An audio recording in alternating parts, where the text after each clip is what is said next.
Ever wonder how to use a paysafecard for all your digital purchases, from the latest games on Steam to your favorite shows on Amazon? You're not alone. Paysafecard is a super convenient way to pay online without a bank account or credit card, but it's not always as simple as entering a 16-digit code. Some platforms work differently than others. So let's break down how to use paysafecard on some of the biggest platforms out there. First up, Steam. This one is pretty straightforward. When you're ready to add funds to your Steam wallet, simply go to your account details, choose Add Funds to your Steam wallet, and then select paysafecard as your payment method. Follow the on-screen prompts, enter your billing information, and then you'll be redirected to paysafecard's website to complete the payment. Now, for consoles.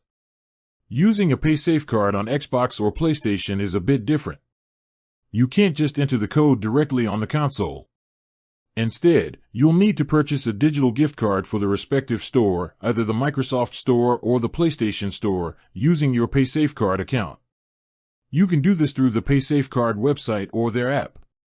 Once you have the gift card code, you can then redeem it on your console to add funds to your account. And what about Amazon? Amazon doesn't directly accept paysafecard either.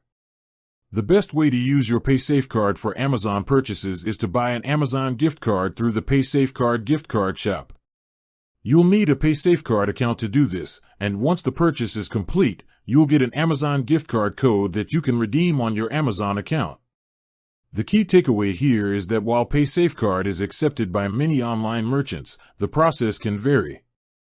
Some, like Steam, allow direct payment.